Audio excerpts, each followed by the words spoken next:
오늘은 자기 가족을 돌아보라, 자기 가족을 돌아보라 이런 제목으로 하나님 말씀 나누도록 하겠습니다. 오늘 이 말씀은 잘 생각을 하셔야 돼요. 무슨 말이냐면 어떤 말씀은 이것만 생각하면 딱 되는 게 있는데 어떤 거는 이 말씀이랑 약간 다른 말씀이 성경에 존재해요. 근데 이때 균형을 잘 잡아야 됩니다. 근데 나는 요게 좋고 저거 싫고 이러시면 안 되고 균형을 잘 잡아야 되는데 오늘 이 말씀도 굉장히 귀한 말씀이긴 한데 균형을 잃는 순간 좀 이상해질 수 있습니다. 왜 그러냐면 예수님께서 하셨던 명령, 제자도에서 보면은 예수님께서 분명하게 이런 말씀을 하죠. 물은 내게 오는 자가 자기 부모와 처자와 형제와 자매와 더욱이 자기 목숨까지 미워하지 아니하면 능히 내 제자가 되지 못하고 누구든지 자기 십자가를 지고 나를 따르지 않는 자도 능히 내 제자가 되지 못하리라. 이 누가복음 14장 26절, 27절에서 이 말씀을 하셨습니다. 그러므로 우리 가족이 앞서거나 심지어 내 목숨까지도 앞서면 안 된다고 한 부분과 자기 가족을 돌아보라는 오늘 이 말씀 균형을 잘 잡아야 돼요. 나 우리 가족 돌보기 싫어. 그러니까 주님이 하셨던 말씀대로 슉 집어던진다. 이것도 아니고 가족을 돌봐야지, 날 돌보셔야지 이렇게 하느라고 이것만 강조하고 그래도 안 돼요. 이해가 되시죠? 전 어려서부터 보면서 항상 재미있게 생각하던 것 중에 하나가 나이가 어릴 때는 굉장히 싫어하는 말씀, 나이가 들면 너무 사모하는 말씀 중에 하나가 뭘까요? 10계명 중에 내 부모를 공경하라. 애들은 너무 싫어.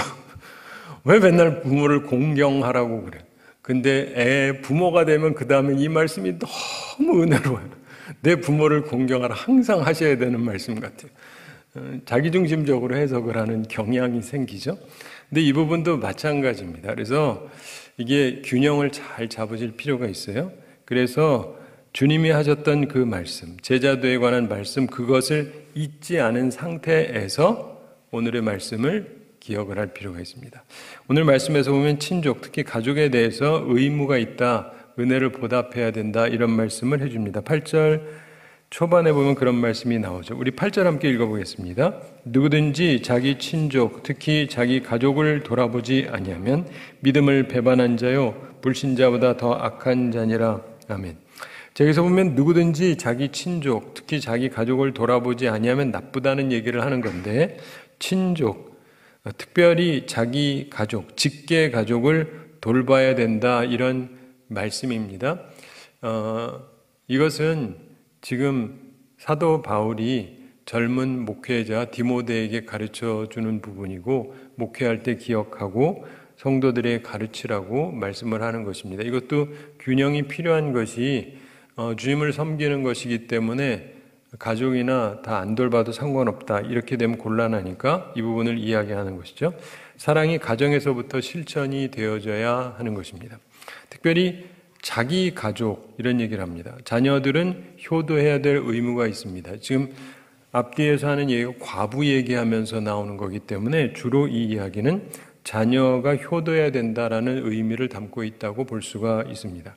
그래서 부모님의 필요를 충족시켜야 되는 것이죠. 이것은 은혜를 보답하는 것을 말합니다. 그런데 이렇게 하지 않으면 믿음을 배반한 자다 이렇게 말씀합니다. 신앙의 의무를 거부한다면 믿음을 배반한 것이다. 그리고 불신자보다 더 악한 자니라 이렇게 말씀합니다. 대부분의 불신자들은 기독교의 명령을 잘 모르고 또 관계도 없습니다. 부모를 공경하라 잘 모를 수도 있겠죠. 그리고 대부분의 불신자들은 예수님의 사랑을 잘 모릅니다. 예수님께서 자신의 육신의 어머니에게 보였던 사랑 이런 거 잘 모르죠. 그리고 대부분의 불신자는 하나님의 약속에 대해서 잘 모릅니다. 내 부모를 공경하라 그러면 땅에서 잘 되고 장수할 것이다 이런 약속도 잘 모릅니다. 그럼에도 불구하고 여전히 불신자 중에도 부모님을 사랑하고 잘 봉양하는 자들이 있습니다. 우리 믿는 사람은 더 많은 것을 받았고 더 많은 것을 알고 있습니다. 그래서 가족, 특별히 나이 든 부모님을 공양해야 합당하다는 것입니다. 자, 예수님께서 이런 말씀도 하셨죠. 또 내 이름을 위하여 집이나 형제나 자매나 부모나 자식이나 전토를 벌인 자마다 여러 배를 받고 또 영생을 상속하리라. 마태복음 19장 29절에 나오는 말씀인데, 그러니까 주님이 말씀하시는 걸 보면은요, 이랬다 저랬다 하는 것 같아가지고 막 헷갈려요. 근데 잘 생각하려면 헷갈릴 게 하나도 없어요. 잘 생각하시면 이거 다 하라는 거예요. 다 하라는 거. 그래서 우선순위가 있습니다. 무엇보다도 하나님이 앞서는 거예요. 내 부모도 내 아내나 남편이나 애도 앞서면 안 돼요. 무조건 하나님이 첫째예요. 그러나 하나님이 첫째라는 얘기는 나머지는 쓰레기다 이런 뜻이 아니에요. 하나님이 우선이라는 것이죠. 그래서 고르반하지 말란 말을 예수님이 하셨습니다. 고르반이라는 건 하나님께 드림받았다. 그 당시 유태인들이 잘 쓰던 방식인데, 우리 부모님한테 제가 드릴 게 없어요. 왜냐하면 하나님께 다 드려가지고 드릴 게 없습니다. 이게 고르반이에요. 주님이 그거 가지고 뭐라 그러셨어요? 그러지 말라고. 하나님께 드렸기 때문에 드릴 게 없다. 꼭 그러시면 안 돼요. 네. 그래서 하나님이 첫째인 것은 틀림없고 하나님께 최선을 다해야 되긴 하지만, 그렇다고 해서 부모님한테 안 해도 된다는 뜻이 아니에요. 자식 돌보지 말란 뜻 아니에요. 배우자 돌보지 말란 뜻 아닙니다. 이걸 우리가 정확히 생각을 해야 돼요. 그래서 균형 있는 생각, 그리고 온전한 생각을 가지고 있어야 되는 것이죠. 그럼에도 불구하고 주님을 위해서 이것저것 버린 사람은 여러 배를 받을 것이다. 그리고 또 영생을 상속할 것이다. 이런 말씀도 하시잖아요. 중요한 순간에 포기를 하면, 여러분 이렇게 살다가 보면은, 저는 이제 저희 아버님이 목사님이셨고 저도 목사인데, 교우들은 그런 일은 별로 없는 것 같은데 목회자에게는 그런 순간이 간혹 오는데, 내 자식 먼저냐 하나님의 일이 먼저냐. 교우들은 별로 그런 테스트나 시험들은 별로 없으신 것 같아요. 근데 목회자 입장에서는 그런 순간이 와요. 애들이 어릴 땐 별로 상관이 없는데 담임 목회하고 이렇게 하다 보면은 애가 중요한 순간이 있잖아요. 중고등학교, 대학 가고 막 이러는 중요한 순간에 내가 하나님 일 먼저 생각할 거냐? 그래도 내 자식의 미래를 생각할 거냐? 그럼 뭐 먼저 생각하세요, 여러분은? 당연히 자식 먼저 생각하지. 뭐 교회야 뭐 목사님이 알아서 하시겠지. 그런데 우린 특별히 그럴 수는 없잖아요. 우린 그럴 수는 없죠. 그래서 그 순간에 굉장히 고민을 하게 됩니다. 어찌할 것인가? 하나님의 일을 앞세울 것이냐? 자식을 앞세울 거냐? 둘 다 중요하지 않습니까? 그리고 아주 중요한 순간인데, 이때 하나님을 위해서 결정하냐? 아니면 자녀를 위해서 결정하느냐? 결코 쉬운 결정이 아니에요. 근데 저는 관찰을 잘하는 사람이거든요. 한국 목사님, 미국 목사님 이렇게 잘 살펴보면은 그 결정적인 순간에 꽤 괜찮은 목사님인데 자식을 위해서 결정하는 분들이 있어요. 죄송합니다. 잘 안 돼. 그리고 결정적인 순간에 하나님 먼저 하는 분들이 있어요. 그러면 애가 안 되는 것 같은데 나중에 진짜 잘 돼요. 이런 얘기 얼핏 들어보셨을 거예요. 근데 생각보다 그런 분들이 굉장히 많아요. 결정적인 순간에 내 아이를 포기했단 말이에요. 그런데 진짜 갖다 버렸다는 뜻은 아니죠. 그렇지만 지금 하나님의 일이 앞서니까 이거 어떻게 할 수가 없는 거예요. 그런데 그러면 하나님께서 여러 배로 갚아 주신다. 전 그런 걸 진짜 많이 봤어요. 진짜 많이 봤어요. 이렇게 많이 봤다고 그런다고 또 따라하느냐? 안 해요. 왜냐하면 그건 그거고 나는 지금 급하잖아요. 그런데 바로 그런 면에 있어서 또 한편으로는 생각을 해야 되는 것이, 어떤 사람은 하나님 핑계대면서 안 돌보는 사람들이 있어요. 이건 절대 잘하는 게 아닙니다. 그건 핑계대는 거죠. 그래서 우리는요, 균형을 잡아서 해야 돼요. 균형을 잡아서 해야 됩니다.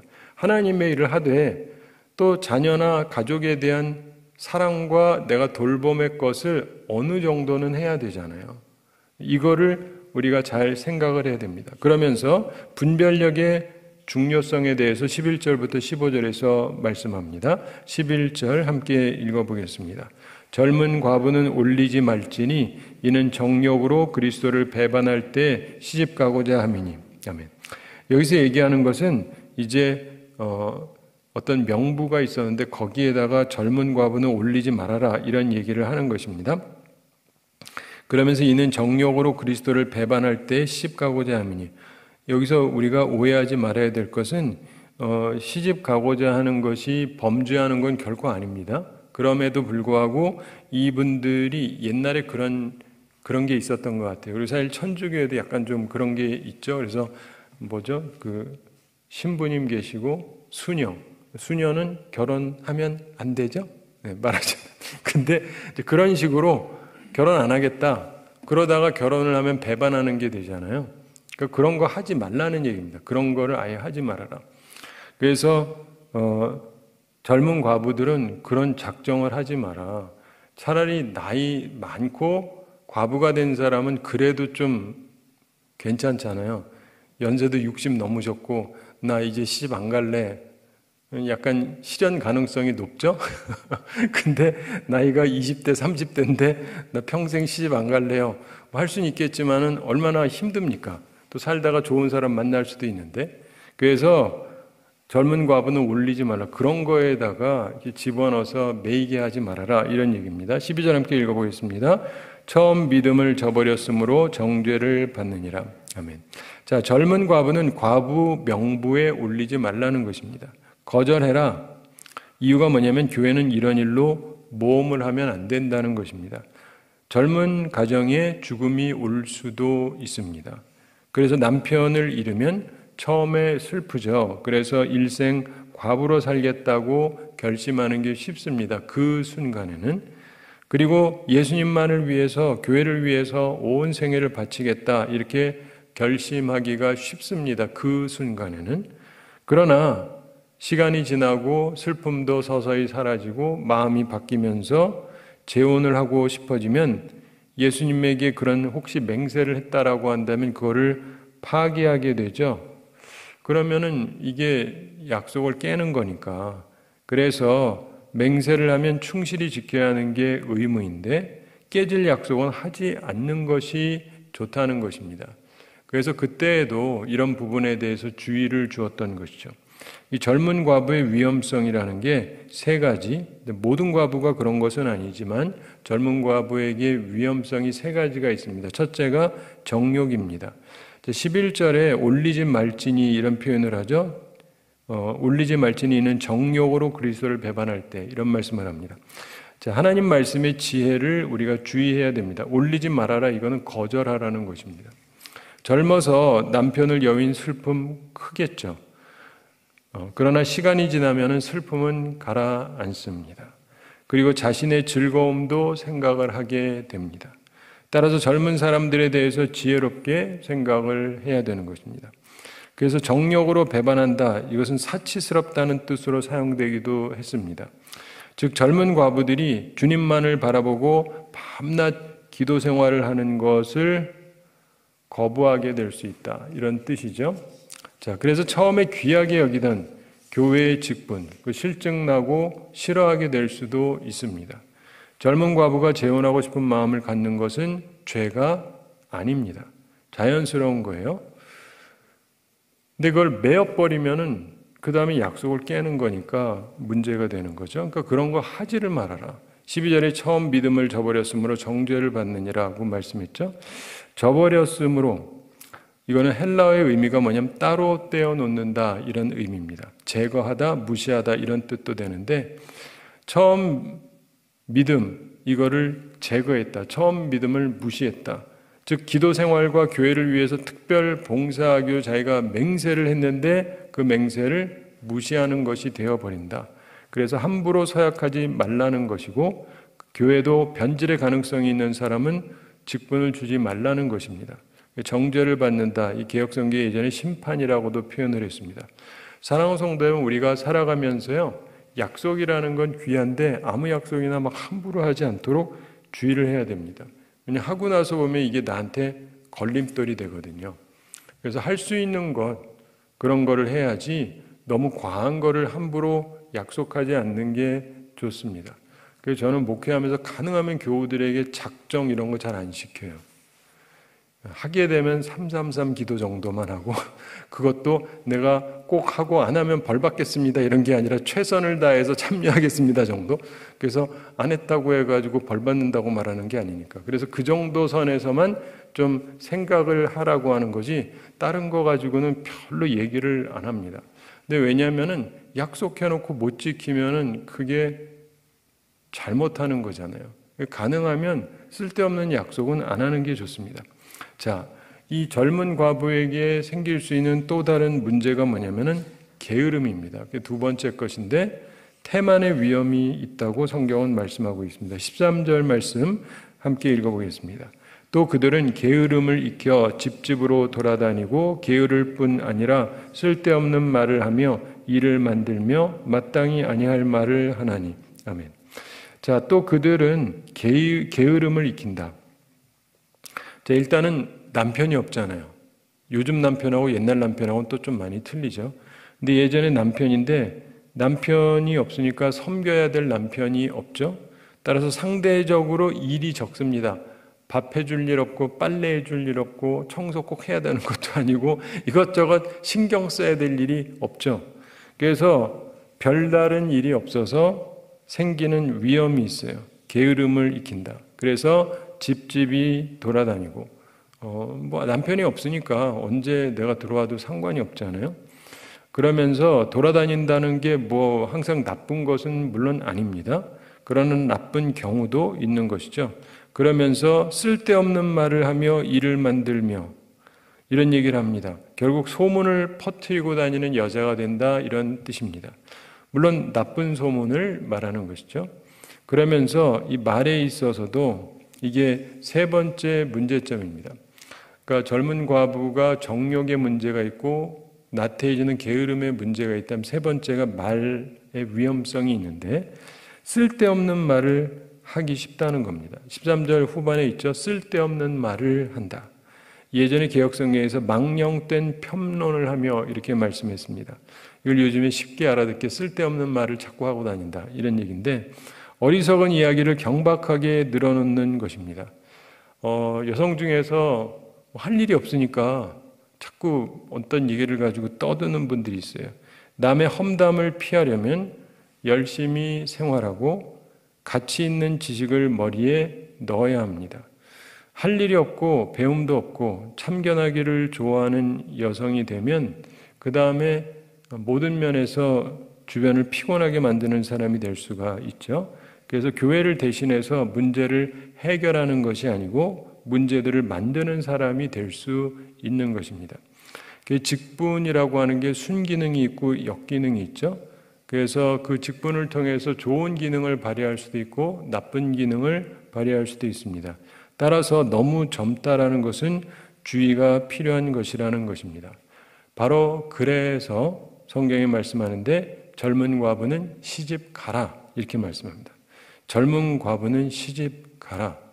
그냥 나 수절하고 살겠다. 이건 우리나라에서 동양에서 자꾸 그랬는데 성경에 보면은 그러라고 얘기하지를 않습니다. 젊은 여성은 결혼해라. 그리고 또 자식도 낳고 가정을 다스리는 일을 하라고 권고를 합니다. 사람은요 뭔가를 해야 되거든요. 성경은 금욕주의를 좋아하지 않습니다. 금욕주의가 기독교가 결코 아니니까 그걸 잘 기억하시기 바랍니다. 젊은 과부가 재혼하지 않고 수절해야 된다 이렇게 말하지 않습니다. 독신주의는 당연히 좋아하지 않습니다. 감독은 한 아내의 남편이어야 되죠. 집사도 한 아내의 남편이어야 되고. 그래서 이 결혼이라고 하는 것은 매우 중요한 것 중에 하나입니다. 자, 14절 함께 읽어보겠습니다. 그러므로 젊은이는 시집가서 아이를 낳고 집을 다스리고 대적에게 비방할 기회를 조금도 주지 말기를 원하노라. 아멘. 여기서 젊은이는 여성을 얘기하는데 일반 처녀가 아니라 젊은 과부를 뜻하는 거죠. 지금 문맥상을 보면 그렇죠? 그래서 젊은 과부는 시집가게 해라. 이 젊은 과부의 스캔들이 생길 수가 있거든요. 주님께 과부의 상태를 바쳤다가 돌아서 결혼해버리면은 뭐 약속 안 지킨 게 되잖아요. 그래서 젊은 과부들에게 결혼할 것을 오히려 지시를 하고 있습니다. 비난을 피하기 위해서. 그리고 결혼해서 또 아이도 낳으라고 얘기합니다. 재혼할 뿐더러 아이도 낳으라. 그리고 아이를 낳고 양육하라고 말씀합니다. 그리고 집을 다스리고 이렇게 말씀합니다. 가정의 주부의 역할을 하는 것을 의미합니다. 성경은 이렇게 말씀하고 있어요. 우리는 유교의 문화를 좀 갖고 있어서 여기 조금 마음에 부담스러운 분들이 있을 거예요. 그러나 성경은 그렇게 말씀하고 있어요. 우린 유교를 믿는 건 아니잖아요. 그리고 대적에게 회방할 기회를 조금도 주지 말기를 원하노라. 기독교를 반대하는 자들이 항상 어떤 비난의 조건을 찾는 경우가 많죠. 비난의 기회를 찾는 경우가 많습니다. 그래서 주의해야 하는 것입니다. 15절 함께 읽어보겠습니다. 이미 사탄에게 돌아간 자들도 있도다. 아멘. 이미 사탄에게 돌아간 자가 있도다. 이게 무슨 말일까 생각해보면 보통 두 가지 해석이 가능합니다. 첫째로 어떤 과부들이 대적에게 비난할 기회를 주었다. 나 절대 결혼 안 할 거예요. 그리고는 결혼을 해버렸다. 이런 경우 이제 사탄에게 돌아간 것이다. 이렇게 표현한 것이 아닐까 이렇게 보기도 하고, 두 번째는 어떤 자들이 형제를 참수하는 자가 되었다.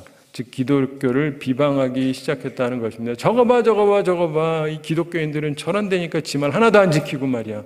이해가 되시죠? 네.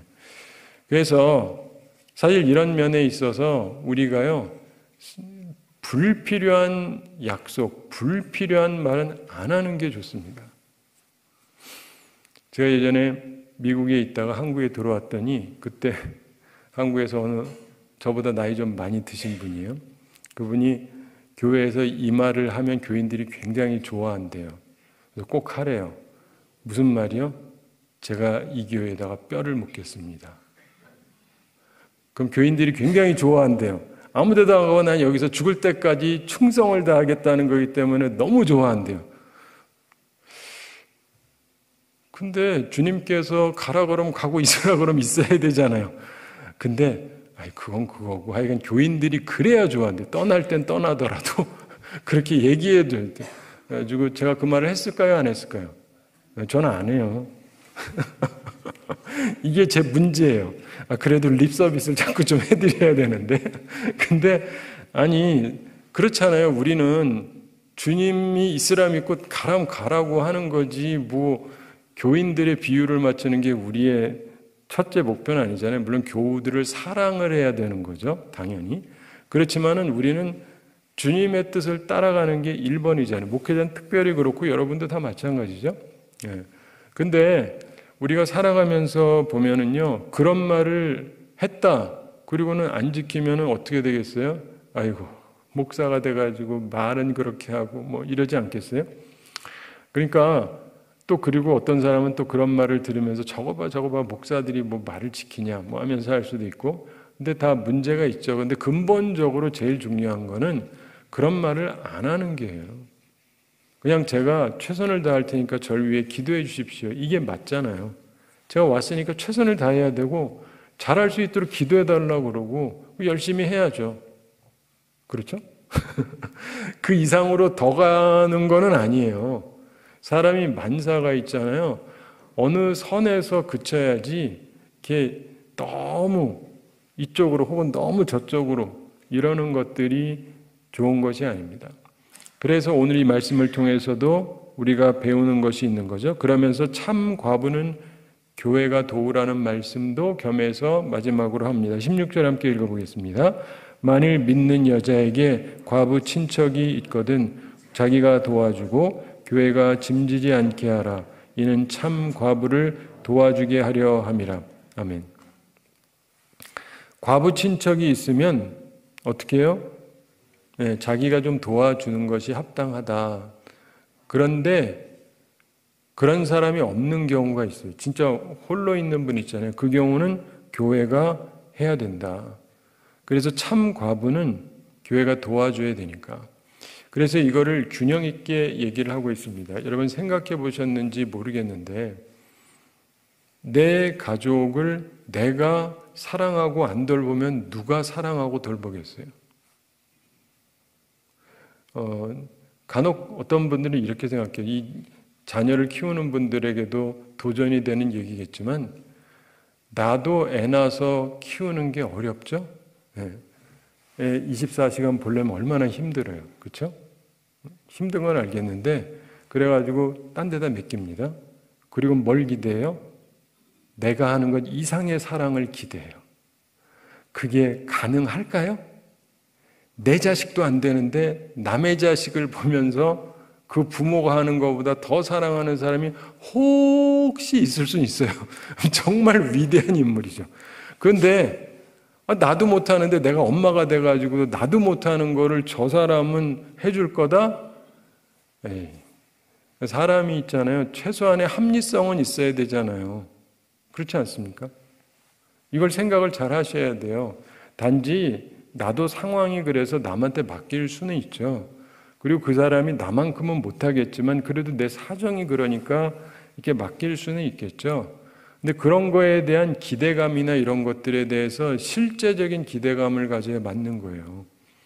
그리고 우리가 해야 되는 것들이 있는 것이고. 근데 적어도 내가 내 가족을 돌봐야 돼요. 여러분, 우리나라가 미국을 많이 따라가는 것 같지만 사실은 진짜 좋은 건 잘 안 따라가요. 제가 미국에서 28년 살아봤기 때문에 이 말을 할 수 있는 거예요. 껍데기만 따라가요. 껍데기만. 근데 이 사람들이 갖고 있는 진짜 좋은 건 잘 안 따라가요. 일단 잘 몰라요. 모르니까도 그렇고 그 다음엔 알아도 쉽지는 않을 것 같긴 해요. 여러분, 미국 사람들은 있잖아요. 애들이 어디 갔다가 오잖아요. 학교 갔다가 오잖아요. 그러면 대부분의 부모들이요, 애 학교에 있는 데까지 가가지고 데리고 와요. 우리는 안 그러잖아요. 지가 다 컸는데 알아서 걸어와야지. 근데 이제 상당수의 사람들이 애를 데리고 와요. 중학생, 고등학생도 그래요. 고등학생도 부모가 와가지고 데리고 가요. 한국은 고등학생이 데리고 가면 문제예요.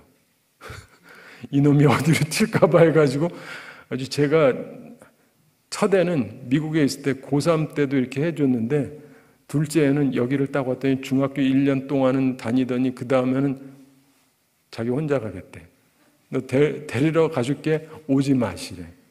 걸어오겠대. 벌써 분위기 파악이 되는 거예요. 여기서는 부모가 오는 게 전혀 사랑도 아니고 은혜도 아니야. 그리고 애가 문제가 있으니까 부모가 잡으러 오는 것밖에 안 돼. 그러니까 우리나라가 좀 분위기가 그래요. 근데 미국은 그렇지 않습니다. 부모가 그러고요. 그 다음에 애가 학교에서 갔다가 오잖아요. 그럼 누가 맞아줘야 돼요. 예를 들면 스쿨버스가 해서 하면 집에 오잖아요. 부모가 맞아줘야 됩니다. 부모님이 반드시 맞아줘야 돼요. 안 그러면 안 돼요. 뭐 지가 알아서 내려오면 되는 거 아니겠어요? 안 돼요. 티네이저 전엔 틴이라는 게 뭐냐면 13, 10세부터 틴이거든요. 티네이저. 만 13세 이후부터 전에는 12까지는 만 12살까지는요. 부모가 반드시 애를 맞아야 돼요. 아니면은 뭐 할아버지 할머니든 분명하게 명확한 분한테 얘기가 돼가지고 할 수 있어야 돼요. 학교도에 아무나 와가지고 제가 데려갈게요. 그럼 못 데려가요.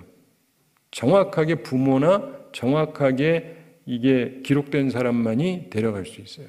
그리고 집에서도 맞이하는데 꼭 부모님이 맞아야 돼요. 부모님이 안 맞았어요. 그래서 혼자 들어갔어요. 이게 몇 번 되죠? 애 뺏겨요. 왜냐? 부모로서 애를 제대로 하고 있지 못하다. 이건 애 학대다. 우리나라에서 말이 안 되죠. 말이 안 되죠. 그래가지고 뺏겨요, 말 그대로. 그래서 무슨 수를 써서라도 애를 맞아야 돼요. 그리고 애만 놓고 나가면 안 돼요. 13이 없으면, 13살 넘은 애가 없으면 놓고 나가면 안 돼요. 그럼 다 뺏겨요. 고소하면. 제가 미국에서 목회할 때는 애들 맨날 데리고 다녔어요. 그러면서 설명을 합니다. 한국 분들 모르는 분들이 많아요. 죄송합니다. 제가 데리고 올 수밖에 없어요. 한국에서는 우리 부모님은 저 안 데리고 다녔어요. 우리는 데리고 갈 필요도 없고 데리고 가면 교인도 싫어하죠.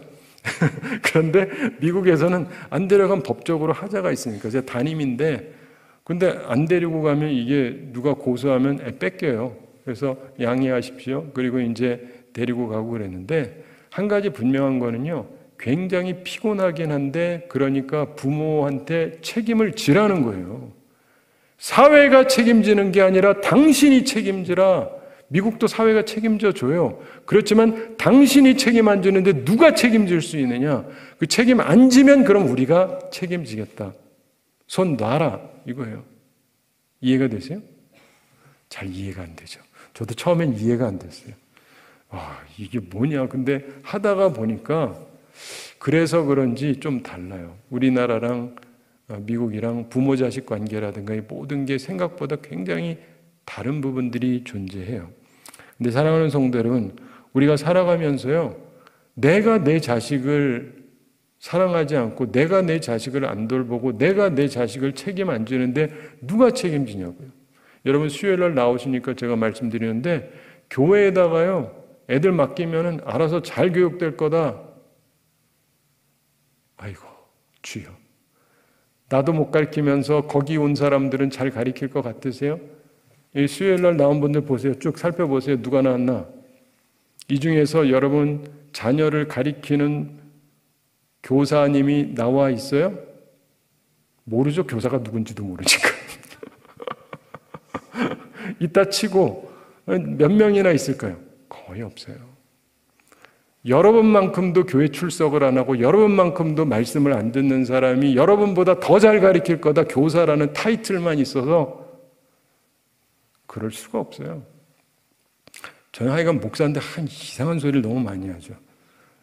그런데 이거를 이해하면서 하셔야 돼요. 그래서 교회 안에서도 교육을 하고 목사님, 전도사님, 교사들도 있고 하지만 이게 내가 내 자식을 사랑하는 만큼 누가 사랑하냐고요. 근데 나도 알아서 되겠지 하는데 그분들도 비슷해요. 그러면 그냥 대충 알아서 하는 거예요. 그러니까 이상하게 우리나라는 태어나서부터 고3 때까지 교회를 다니는데 고등학교만 졸업을 하면요 교회를 완전히 졸업을 해요. 90%가. 너무 이상하지 않습니까? 평생을 교회를 다녔는데 어떻게 이제 어른이 돼서 교회를 잘 참석해야 되는데 다 졸업을 해버려요. 왜요? 교육이 잘못됐다는 뜻이죠. 근본적으로 잘못되어 있는 거예요. 근데 그래서도 제가 말씀드리는데 여러분처럼 이렇게 수요일도 오시는 분들은 내 자식은 내가 책임져야 돼요. 누가 책임져 줄 거다 이런 생각하지 마세요. 그냥 나도 못하면 뭐 남도 못하는 거예요. 그렇게 생각하는 게 차라리 좋습니다. 그러므로 여러분들이 내가 돌볼 사람은 내가 돌봐야 돼요. 가족도 마찬가지입니다. 내가 돌볼 수 있는, 내가 돌봐야 되는 부모님은 내가 돌보고 그게 안 되는 경우 또 외부적으로 하는 것이 필요하겠죠. 그래서 교회가 또 참과부를 돌보고 이러는 것도 물론 필요합니다. 그래서 균형 있게 해야 된다는 것입니다. 말씀을 맺습니다.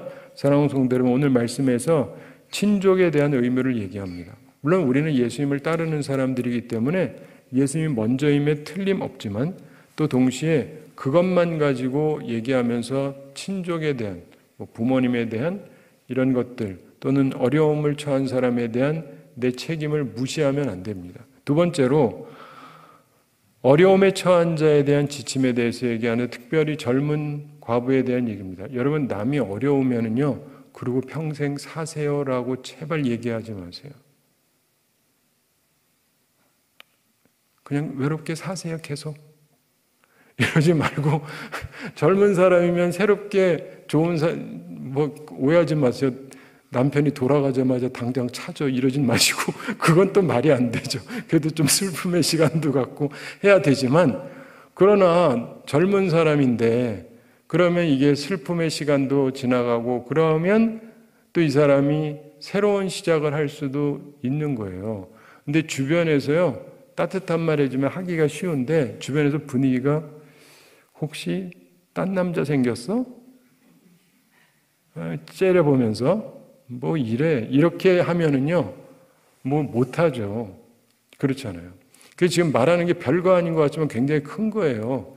젊은 사람이 그랬으면 결혼할 수 있도록 우리가 막 이렇게 해주지는 못한다 할지라도 최소한 결혼하는 거를 째려보고 그러진 마시고 할 수 있도록 해주는 것이 은혜입니다. 사람이 평생을 외롭고 힘들게 살아야 될 이유는 없잖아요. 그리고 룻기 같은 경우에도 보면 그가 젊었을 때 남편을 잃죠. 근데 그러면서 하나님께서 새롭게 결혼하게 하시잖아요. 그러면서 또 좋은 삶을 살게도 하셨고, 그래서 우리가 기억을 하셔야 되는 것은요, 하나님께서 우리가 한번 슬펐다고 해서, 한번 모든 것이 잘 안 됐다고 해서 계속 그러라고 하시는 분이 아니니까, 하나님은 우리에게 다시금 기회를 주시고 다시금 행복하게 살기를 원하시는 분이니까, 그걸 생각하면서요, 어려운 사람들로 하여금 계속 그렇게 살게 하려고 하지를 마세요. 그 세 번째로, 도울 것이 없는 어려움에 있는 사람에 대한 지침이 있는 거죠. 진짜 아무도 도울 수 없는 사람이 있어요. 정말 나이도 많으시고 도울 사람도 하나도 없고, 이런 분들은 좀 교회가 신경 쓸 필요가 있다는 것입니다. 그래야 정말 외롭지만 하나님 바라보면서 하나님 위해서 기도하고, 그러면서 교회를 위해서 기도하고, 성도들 위해서 기도하고, 그러면서 하나님의 나라를 바라보는 그러한 분들, 그런 분들을 우리들도 바라보면서 또 함께 은혜를 받을 수가 있는 것입니다. 사랑하는 성도 여러분, 우리의 역할이 때에 따라 달라요. 제가 언젠가 말씀드렸고 때때로 말씀을 드리는데, 우리 전부 처음에는 혼자예요. 처음부터 태어났을 때부터 딴딴따단 하고 옆에 있던 사람 아무도 없죠. 다 혼자예요, 혼자. 그렇죠? 처음에는 혼자예요. 근데 어느 날 자라면서 관심도 생기고 그러다가 많은 분들이, 요즘엔 다는 아니지만 많은 분들이 그러다가 결혼을 하잖아요. 딴딴따단 하고 결혼을 해요. 그리고 같이 삽니다. 근데 같이 살면서 좋은 때도 있지만 좀 뭐 싫을 때도 있고 뭐 이런저런 때가 있겠죠. 근데 그러다가 보면 어느 날 둘 중에 한 분이 먼저 세상을 떠납니다. 내가 먼저 떠나면 그러다가 간 거니까. 그런데 남는 사람이 있잖아요. 주로 여성들이 많이 남는 거 아시죠? 여성들이 좀 더 오래 살아요. 여성들이 남는데, 그래서 과부가 되죠. 과부가 돼서 있게 되는데, 보통 또 결혼할 때도 보면은 여성이 나이가 좀 젊고 남성이 나이가 좀 많은 경우가 많은데, 또 여성이 오래 사니까 이래저래 여성이 혼자 사는 경우가 많아요. 그런데 이게 또 나이가 어느 정도 들었으면 그 다음에는 또 결혼하긴 어렵죠. 그러니까 언젠가부터는 혼자 살다가 가게 됩니다. 그래서 대부분의 우리는 혼자 있다가 누군가와 같이 있다가 그러다가 가든가, 아니면은 혼자 또 한참 있다가 가게 돼요. 근데 중요한 거는 하나님이 우리를 어떻게 하실지는 잘 모르고 언제 그렇게 하실지도 몰라요. 그렇지만 중요한 건 그때에 맞게 내 역할이 무엇인지를 잘 기억을 하면서 살아가야 됩니다. 그리고 내가 감당해야 될 것을 감당하면서 살아야 되는 것이죠. 혼자 있을 때는 어쩔 수 없어요. 혼자 있는 거고, 또 같이 있을 때는 그때는 또 사랑하고 사는 게 마땅하겠죠. 그러다 또 혼자 있으면 어쩔 수 없죠. 혼자 사는 거니까. 그러면서 하나님을 바라보고 주님 만날 준비를 하기도 하는 것이고. 근데 이런 것들을 생각하면서요, 내가 어떤 상황에 있든지 간에 불평불만거리를 찾지 마시고 감사할 걸 찾으시고 내 역할을 찾으셔야 돼요. 사람들 보면 거의 다 비슷해요. 혼자 있을 때는 외롭다고 불만이 많아요. 아유, 남들은 신혼여행도 좋은 데 가고 그러는데 나 언제나 시집 가냐, 난 언제나 장가 가냐, 이러다가 결혼하고 나면 아이고, 결혼 안 하는 게 복이다. 결혼하니까 괴로워 죽겠다. 뭐 이러고 불평하다가 그 다음에 그렇게 불평하다가 상대방이 떠나면 에이, 죽으면 편할 줄 알았는데 없으니까 또 외롭네. 뭐 이러면서 무슨 말인지 아세요? 사람들이 참 희한하게 불평만 해요. 혼자 돼도 불평, 같이 있어도 불평, 또 혼자 있어도 불평. 그러지 마시고 혼자 있을 때 감사할 것, 같이 있을 때 감사할 것, 또 혼자 있을 때 감사할 것, 이런 걸 찾으면서 살려고 노력하세요. 좀 오래전부터 그거를 깨닫고 그렇게 살려고 굉장히 노력을 하는데, 여러분도 그걸 생각하세요. 저도 자주 얘기하잖아요. 저 여기 영원히 못 써요. 내일 모레 하나님이 데려가시면 뭐 그것도 있지만은 오래 살아도 못 써요. 은퇴 연령이 있거든요. 지금 열심히 해야 돼요. 근데 많은 사람들이 이 열심히 해야 될 때는 어떤지 아세요? 설교 너무 많아. 피곤해 죽겠어. 그리고는 은퇴하면은 설교하고 싶어. 이런. 그러니까 할 수 있을 때 열심히 하고, 그 다음에 끝난 다음엔 또 쉬어야 되고, 그런 것처럼 우리들이 살아가면서요, 내 역할을 바라보면서 살아가야 돼요. 사랑하는 성도 여러분, 하나님은 우리를 다 사랑하시고 우리가 다 행복하게 살기를 원하십니다. 그리고 무엇보다도 균형감 있게 살아가기를 원하세요. 바라기는 하나님 앞에서 바른 균형을 가지고 복되게 살아가는 우리 모두가 되기를 바랍니다. 우리 함께 기도하겠습니다. 사랑의 하나님 아버지, 우리를 사랑해 주시고 오늘도 저희들에게 귀한 말씀 주심을 감사드립니다. 자기 가족을 돌아보라 하신 말씀 우리 마음에 잘 새기게 해주시고, 주님께서 내 가족 하나님 앞에서 미워야 된다고 하신 말씀과 균형감 있게 잘 생각하는 저희들 되게 해주시고, 하나님께서 기뻐하시는 모습으로 저희들의 모습을 갖추어 갈 수 있도록 은혜 베풀어 주시옵소서. 주님, 저희들은 항상 부족하고 어리석습니다. 주님께서 우리에게 하늘의 지혜를 더하여 주시고 온전한 마음을 허락하여 주시고 참된 깨달음을 가지고 살아가게 하여 주시옵소서. 주님, 우리 한 사람 한 사람 은혜 베풀어 주시고 우리가 주어진 상황 속에서 하나님이 원하시는 뜻을 발견하고 하나님의 뜻 가운데 행복하게 살아가는 저희들 다 되게 하여 주시옵소서. 감사드리며 예수님의 이름으로 기도드리옵나이다. 아멘.